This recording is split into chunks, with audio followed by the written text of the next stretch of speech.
Assalamualaikum warahmatullahi wabarakatuh. Saya Ronaldi Barka dari Digital Business. Di sini saya ingin mempresentasikan tentang alur kas perusahaan, yaitu mata kuliah studi kelayakan bisnis. Kita langsung saja ke topiknya.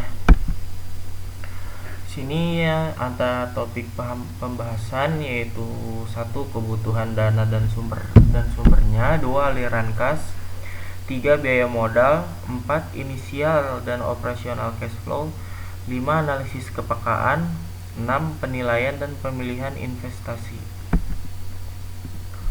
Di sini ada prolog. Singkatnya, laporan arus kas atau cash flow merupakan laporan yang memperlihatkan secara rinci arus kas yang masuk dan kas yang keluar, pengeluaran dari suatu perusahaan. Selain itu, menurut Kamus Besar Bahasa Indonesia, KBBI, arus kas berarti pemasukan dan pengeluaran uang tunai perusahaan berdasarkan harian, mingguan, dan dalam rentang waktu tertentu. Di dalam laporan keuangan, arus kas biasanya meliputi sejumlah kas yang masuk atau diterima berupa uang tunai dan investasi tunai dari pemilik perusahaan, lalu jumlah kas yang dikeluarkan oleh perusahaan seperti utang dan beban-beban yang perlu dibayarkan. Laporan arus kas umumnya disusun berdasarkan data-data dari laporan laba rugi selama periode berjalan dan dari data neraca dan periode sebelumnya. Sementara arus kas sendiri dibagi menjadi laporan 3 macam aktivitas, yaitu ada operasional, ada investasi, dan pendanaan. Laporan cash flow ini bisa digunakan untuk semua kegiatan mulai dari skala kecil yaitu rumah tangga hingga perusahaan skala besar. Yang pertama, ada kebutuhan dana dan sumbernya. Komponen biaya kebutuhan dana adalah biaya aktiva tetap seperti tanah, mesin-mesin, bangunan, peralatan, inventaris kantor, atau aktiva berwujud lainnya. Sedangkan aktiva tetap tidak berwujud antara lain goodwill, hak cipta, lisensi, dan merek pedagang. Untuk mendanai suatu kegiatan investasi, maka biasanya diperlukan dana yang relatif cukup besar. Perolehan dana dapat dicari dari berbagai sumber dana yang ada seperti dari modal sendiri atau dari modal pinjaman atau keduanya. Pilihan apakah menggunakan modal sendiri atau modal pinjaman atau gabungan dari keduanya tergantung dari jumlah modal yang dibutuhkan dari kebijakan pemilik usaha. Pertimbangannya tidak lain adalah untung ruginya jika menggunakan salah satu modal atau dengan modal gabungan.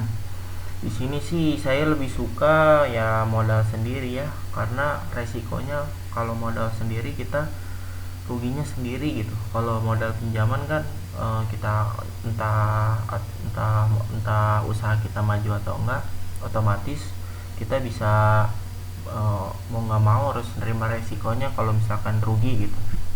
Tergantung pilihannya, enaknya yang mana sih ini mah. Dan kalau arus kas pendanaan merupakan arus kas yang berasal dari transaksi pendanaan perusahaan, penambahan dan pengurangan modal dalam periode tertentu. Perlu diingat bahwa kegiatan pembiayaan ini juga mempunyai aliran masuk dan keluar. Jadi tetap ada aliran masuk dan keluarnya. Untuk arus kas yang masuk didapat dari penjualan surat berharga ekuitas perusahaan seperti saham. Selain itu bisa juga dengan penerbitan obligasi atau surat pernyataan utang. Sedangkan arus keluar dari kegiatan pendanaan bersumber dari pembelian saham, pembayaran dividen secara tunai, dan pembayaran hutang perusahaan jangka panjang. Yang kedua ada aliran kas cash flow. Aliran kas diperlukan karena masalah likuiditas. Ketersediaan dana tunai memegang peranan paling penting bagi kelangsungan hidup untuk sebuah perusahaan. Aliran kas adalah jumlah uang yang masuk dan keluar dalam suatu perusahaan mulai dari investasi dilakukan sampai dengan berakhirnya investasi tersebut. Dalam hal ini, investor yang terpenting adalah berapa kas bersih yang diterima dari uang yang diinvestasikan di suatu usaha, menggambarkan jumlah uang yang masuk dan yang keluar baik jenis maupun jumlahnya diestimasi sedemikian rupa sehingga dapat menggambarkan kondisi pemasukan dan pengeluaran di masa yang akan datang. Jadi cash flow itu sangat penting ya bagi sebuah perusahaan untuk agar bisa ya memanage keuangannya, aliran dananya gitu. Nah, cash flow ini terbagi jadi dua ya, ada cash inflow yaitu cash inflow adalah arus kas yang terjadi dari kegiatan transaksi yang melahirkan keuntungan kas, yaitu penerimaan kas. Arus kas masuk cash flow terdiri dari hasil penjualan produk atau jasa perusahaan, penagihan piutang dari penjualan kredit, penjualan aktiva tetap yang ada, penerimaan investasi dari pemilik atau saham bila perseorang terbatas, pinjaman atau hutang dari pihak lain, penerimaan sewa dan pendapat lain. Nah, di sini ada cash outflow. Apa itu cash outflow? Adalah arus kas yang terjadi dari kegiatan transaksi yang mengakibatkan beban pengeluaran kas, yaitu ya dana yang keluar gitu. Pengeluaran biaya seperti kita buat bahan baku, tenaga kerja, dan biaya pabrik lain-lain. Pengeluaran biaya administrasi umum dan administrasi pembelian aktiva tetap, pembayaran hutang perusahaan, pembayaran kembali investasi dari pemilik perusahaan, pembayaran sewa pajak, dividen, bunga, dan pengeluaran lain-lain.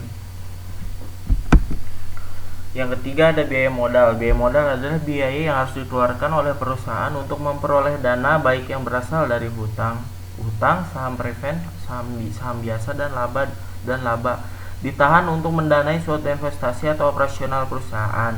Penentuan besarnya biaya modal ini dimaksudkan untuk mengetahui berapa besarnya biaya yang harus dikeluarkan perusahaan untuk memperoleh dana yang diperlukan. Karena sifatnya sebagai biaya, maka ya biaya modal juga diartikan sebagai batas minimum tingkat hasil yang harus dicapai perusahaan agar tidak dinyatakan merugi. Tujuannya apa sih biaya modal? Yaitu tujuannya perusahaan dapat mengetahui seberapa banyak biaya yang harus dikeluarkan untuk mendanai investasi dan mendanai biaya operasional perusahaan.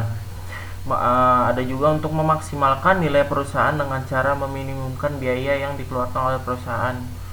Biasanya kalau contoh kasus di kantor saya pribadi biasanya ya kayak buat meminimalisir dari segi berat, dari segi mengurangi kayak buat tunjangan buat transportasi ya, yang kayak gitulah. Dan bisa juga mempermudah penentu keputusan penting seperti leasing dan modal kerja lainnya yang dilakukan oleh perusahaan. Jenis biaya modal. Biaya modal dibedakan ada dua macam biaya modal, yaitu biaya modal secara individu. Biaya modal ini terdiri dari biaya modal utang perniagaan, biaya modal dari utang jangka pendek, biaya modal dari utang wesel, biaya modal dari obligasi, biaya modal laba ditahan, dan biaya modal dari penggunaan saham preferred. Yang kedua ada biaya modal secara keseluruhan. Jika perusahaan menggunakan beberapa sumber modal, maka biaya modal yang dihitung adalah biaya modal rata-rata tertimbang dari seluruh modal yang digunakan, atau bisa disebut dengan WACC, Weighted Average Cost of Capital.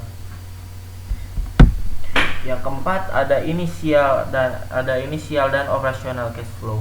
Apa sih inisial and operational cash flow? Yaitu aliran kas awal atau initial cash flow merupakan aliran kas yang berkaitan dengan pengeluaran untuk kegiatan investasi, misalnya seperti pembelian tanah, gedung, biaya bayar di muka. Aliran kas awal dapat dikatakan aliran kas keluar atau cash outflow. Ya ibaratnya aliran buat ngebangun lah, ibaratnya buat beli, misalkan buat beli apa harus diawali dengan yaitu initial cash flow. Yang kedua ada aliran kas operasional atau operational cash flow, merupakan aliran kas yang berkaitan dengan operasional bisnis seperti penjualan, biaya umum, dan administrasi. Oleh sebab itu aliran kas operasional merupakan aliran kas masuk atau cash inflow, dan aliran kas keluar cash outflow. Yang kelima ada analisis kepekaan, yaitu analisis sensitivitas, merupakan analisis yang dilakukan untuk mengetahui akibat dari perubahan parameter produksi terhadap perubahan kinerja sistem produksi dalam menghasilkan keuntungan. Dengan melakukan analisis sensitivitas, maka akibat yang mungkin terjadi dari perubahan tersebut dapat diketahui dan diantisipasi sebelumnya. Sini ada contohnya nih, perubahan biaya produksi dapat mempengaruhi tingkat kelayakan. Alasan dilakukannya analisis sensitivitas adalah untuk mengantisipasi adanya perubahan berikut. Adanya cost of run, yaitu kenaikan biaya seperti biaya konstruksi, biaya bahan baku, produksi, dan lainnya itu. Jadi kalau ibaratnya misalkan ada kenaikan biaya atau apa, jadi perusahaan tuh nggak kaget gitu, karena kan udah ada iniannya. Yang kedua ada penurunan produktivitas.